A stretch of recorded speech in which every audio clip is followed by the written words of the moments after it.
Hi friends, இன்றைக்கி எங்கள் வீட்டில் செஞ்ச ப்ரௌனியை தான் நீங்கள் எல்லோரும் பார்க்க போகிறீங்க. அது எப்படி செஞ்சோன்னு வந்து பார்க்கலாமா?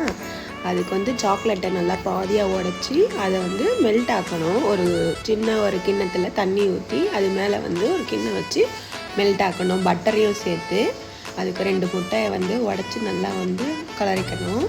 வெறும் சுகரையும் ப்ரௌன் சுகரையும் 2 ஸ்பூன் சேர்த்து அதையும் நல்லா கலரிக்கணும். 2 ஸ்பூன் போடணும் ப்ரௌன் சுகர். சாதா சுகர் வந்து கொஞ்சமாக போட்டால் போதும். அது ஒரு பக்கம் வந்து சாக்லேட்டு உருகட்டும். இதை நம்ம நல்லா கிண்டணும். கிண்டிட்டு அந்த ஓவனில் வைக்கிற பாத்திரத்தை வந்து நல்லா மைதா மாவு எண்ணெய் போட்டு நல்லா இது பண்ணிக்கணும்.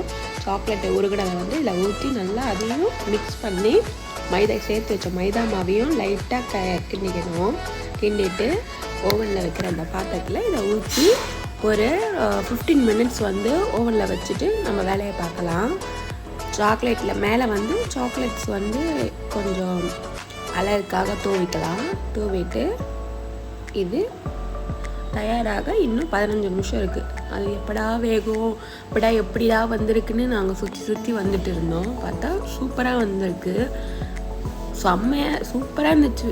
உண்மையிலே ஒரு அரை மணி நேரத்தில் இதை நாங்கள் செஞ்சிட்டோம். இந்த கடையில் வாங்கிறது நம்ம வீட்டிலே செஞ்சிடலான்னு அப்போ தான் தோணுச்சு. நல்லாவும் இருந்துச்சு. நீங்கள் எல்லாம் செஞ்சு பாருங்கள். எப்படி வந்திருக்குன்னு கமெண்ட் பண்ணுங்கள்.